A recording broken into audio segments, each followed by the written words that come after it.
Welcome back to Untested Arcana, Episode 7. This is the show where I take popular media and make homebrew tabletop RPG content. For now, that's just been subclasses for 5th edition. In the future, we may branch out different things, but for now, I'm considering this the halfway point for Season 1. When I started this, I gave myself a goal of making 13 videos, a subclass for every 5th edition class, before I took stock of what I was doing and tried to figure out if I should pivot or change or stop, And so for the halfway point, the mid-season finale, I realized that I've got this list of video ideas. It's pretty long, and it has tons of characters on it and tons of things I could do with them, and a lot of them are 5th edition subclasses, but I noticed that none of them are bards. I think Bard is a tricky class to design for, and I think in some ways it's sort of the 5e class that is the least flexible.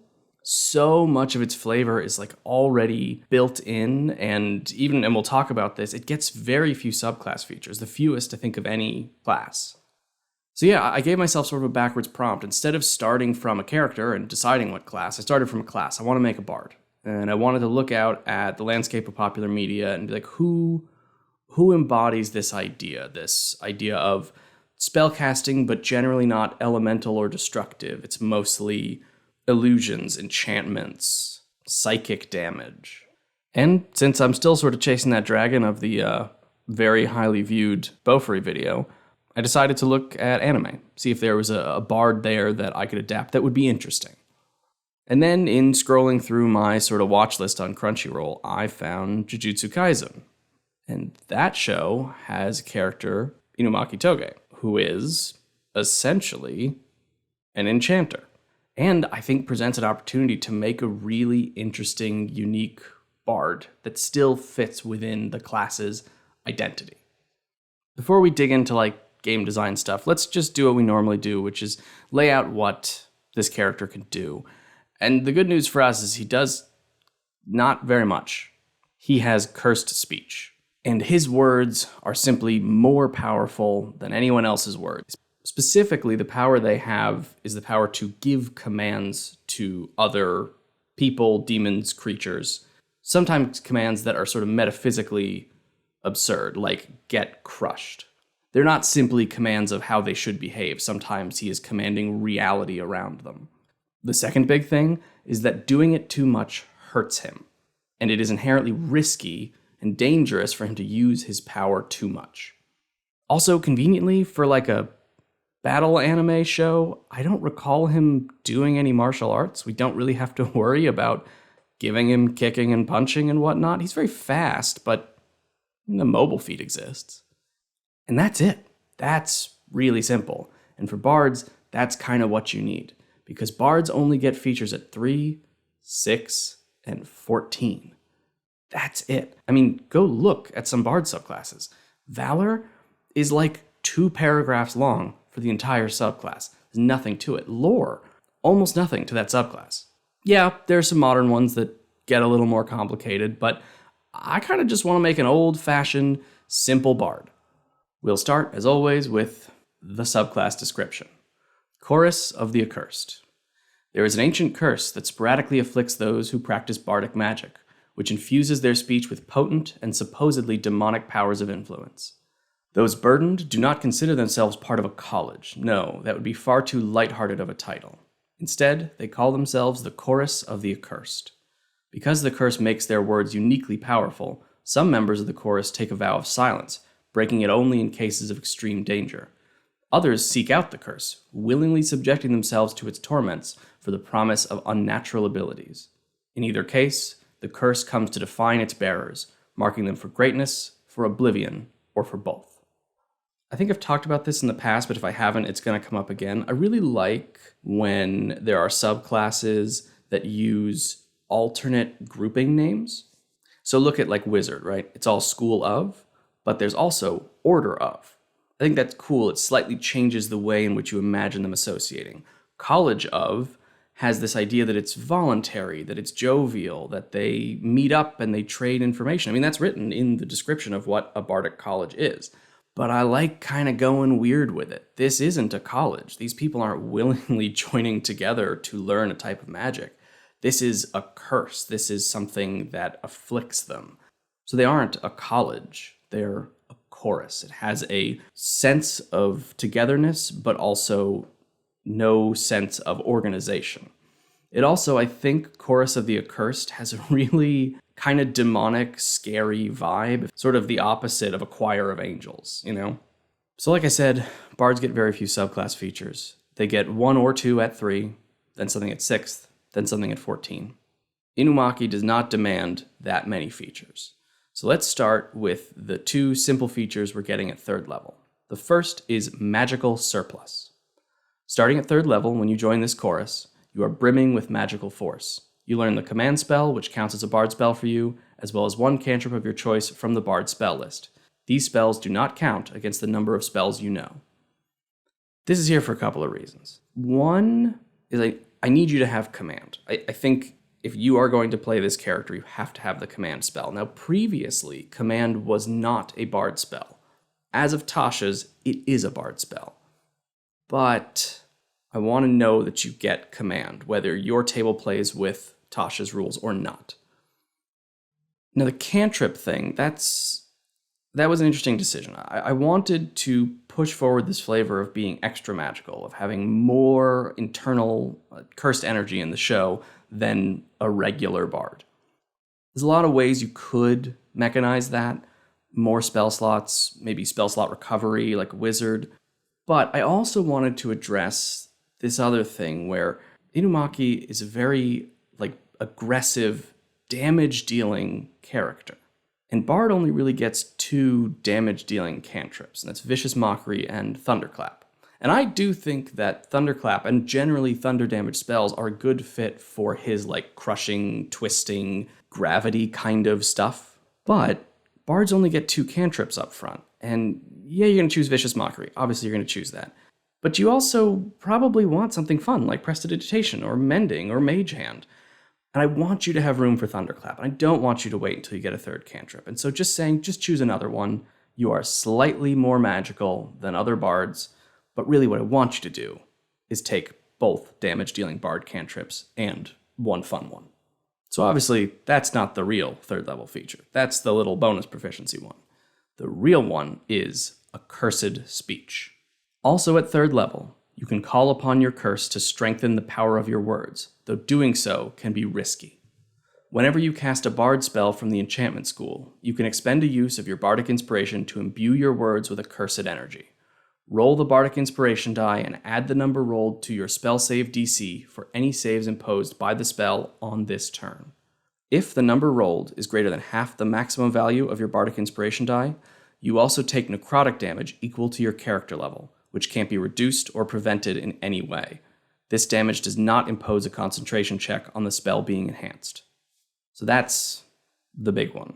That is really the only feature we're gonna get at all. I don't think I mentioned it up top, but I've mentioned it in other videos. We're just making first drafts here. It's Untested Arcana, it's untested subclasses.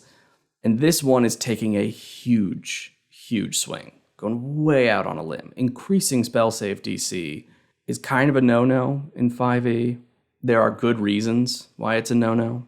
Doing self-damage, kind of frowned upon. There are good reasons why it's kind of frowned upon. But I think it's worth experimenting with. I think that if the flavor of this subclass is that your words, specifically your words of command, are just ridiculously strong and can just overcome any resistance, at this point, 3rd level, you have a D6 Bardic Inspiration. You could have a DC 20 check at 3rd level. Just crush the will of whatever character you are fighting against. But it's got to be risky, and it's got to be meaningfully risky. And so you are flipping a coin. Every time you do this, you are flipping a coin. You roll high, you are going to take damage. Now at this level, 3 damage is very little, but it's also not. You're not going to have much HP. Taking 3 damage, a couple times per battle just of your own doing is not nothing. Also, I made it so that you could get little boosts for free. You can roll a Bardic Inspiration die and roll a 2, and it bumps up your DC a little bit. and you don't take damage for that. It's when you make the big jumps that you take damage. And obviously, as your character grows and your Bardic Inspiration becomes a D12, suddenly you can roll a 6 for free. What used to be your maximum bonus that would really hurt you now becomes, something you can do without worrying. And of course, adding a plus 12 to your spell save DC essentially makes it impossible to overcome. And I think that's good. I think that's what should happen. At level 20, plus 12 to your existing spell save DC and dealing 20 necrotic damage to yourself makes sense. What's your HP going to be? 150? 20 is a huge chunk. That is like a full force melee attack from a beast you're going to be fighting there, and you did it to yourself. I put in a couple little riders just to make it less ridiculous. One, the damage can't be reduced. That's I stole that language from Wish, actually, and I don't want you to find some little cockamamie trick that lets you do this for free without taking damage. The other thing is I don't want this to screw up the concentration of the spell you're casting. That's important. Imagine the situation where you cast Hold Person, roll a 5, take damage, fail the concentration check, and then didn't cast Hold Person. I mean, that's really lame. I don't want that. But also imagining a situation where you are concentrating on Hold Person, and you cast Vicious Mockery and roll a 5, and the pain from doing that interrupts Hold Person. That, I feel, is appropriate. Then you're deciding what kind of risks you want to take. So yeah, I mean, really, we could stop talking about the subclass at this point. This is it. Like, this is all there is here. The next two features are going to bump these abilities up a little bit. But other than that, this is Inumaki. But let's carry on anyway. Piercing Words. By 6th level, your magic affects even those who would consider themselves untouchable. Creatures that are immune to the charmed or frightened condition can be charmed or frightened by you, but have advantage on saves made to prevent or break the condition. I'm always surprised an ability like this doesn't already exist in the game. This is similar to Elemental Adept, but for charming or frightening. It's not exactly the same. I imagine this could be problematic. It also starts to break the sense of realism when you look at, like, constructs or oozes that are immune to these conditions because they don't really have brains. But honestly, I think it's kind of fun. I like the idea that your words can reach even the unreachable. Again, untested, it's possible that this is a problem, that you can frighten a dragon. Is that bad? I don't know. I actually think that's kind of cool. You're an accursed speech user. Of course you can frighten a dragon. You can frighten anyone. That's why you're dangerous. And finally, we have the last feature, Curse Expansion. Starting at 14th level, your curse deepens and grows, empowering your magic even further. Your accursed speech feature gains the following benefits. When you roll your Bardic Inspiration die, you can roll it twice and choose which result to use. You can use your accursed speech feature on bard spells from outside the enchantment school, but take the necrotic damage regardless of what you roll. A creature with the legendary resistance feature cannot use it on the enchantment spells that you have enhanced with your accursed speech. Now, obviously, I stole the name from this from, domain expansion within Jujutsu Kaisen, which, weirdly, I don't think we ever see Inumaki's domain. But yeah, this is just pumping up accursed speech. I like the roll twice and choose. Might be the only situation in D&D where you would willingly choose a lower number because, you're rolling a D10 and you roll an 8 and a 4, and you're like, 4 is probably enough. I don't want to take the damage right now. Or, of course, if you are looking to just blast somebody and you're willing to take the damage, rolling with advantage, you're more likely to get that high roll. Expanding it to all bard spells, frankly, that's because I kind of wanted to do it at the beginning. I kind of wanted accursed speech to apply to enchantment spells and anything that dealt thunder damage. I wrote it up that way initially, and it just felt weird and unrelated, so I put it here. Now you can use accursed speech on Shatter and crush somebody with thunder damage. Is that a problem? Yeah, probably. This might be completely inappropriately unbalanced. But to try to reel that in, I made the necrotic damage unavoidable. You can't get the easy free ones when you use it outside of enchantment. It's still an enchantment bard. And then the last one, I'm not even sure if I'm allowed to do this. I know legendary resistance is a real big deal, but Yeah, I mean, really, if I'm being honest, I want you to frighten a dragon. I've given you the ability to frighten the unfrightenable, and now I'm saying that a dragon can't use legendary resistance to overcome your words. You are just that powerful. But yeah, that is it. It is that simple. Bards are simple. Inumaki is simple. And I think we made a fairly faithful adaptation of his playstyle. Like last time, I want to just touch on the sort of playtesting notes I would be making, the things I'd be looking for. And this one's straightforward. I want to see if these boosts to DC are just too ridiculous. Even at level 3, being able to add 6 to your DC is outrageous. By level 15, adding 12, ridiculous. It may be that the penalty, that necrotic damage, is totally insufficient to stop you from doing it every turn and just laying waste to everyone. The good news early on is that it's just enchantment, and enchantment is definitely a less damaging spell school than evocation, but it's not damaging. Something I considered early on was, instead of adding the rolled value, adding your proficiency bonus, and then having the die be a thing that determines how much or if you get hurt. I had an idea early on that if it was like greater than 4, you didn't take damage, or maybe greater than 5, you didn't take damage, and that way at the beginning you're sort of constantly taking damage, but then by D12 you're taking it a lot less. That could be played with, but this is what I went with because, it's fun to roll dice and have the numbers matter. Everything else pretty much rides on that. Is it too powerful to charm the uncharmable? Is it too powerful to overcome legendary resistance? I don't know, but yeah, simple character, simple class, simple playtest. But that is it for today. It's a short one, hopefully. As always, this is available on D&D Beyond. You can click the link below, make your character.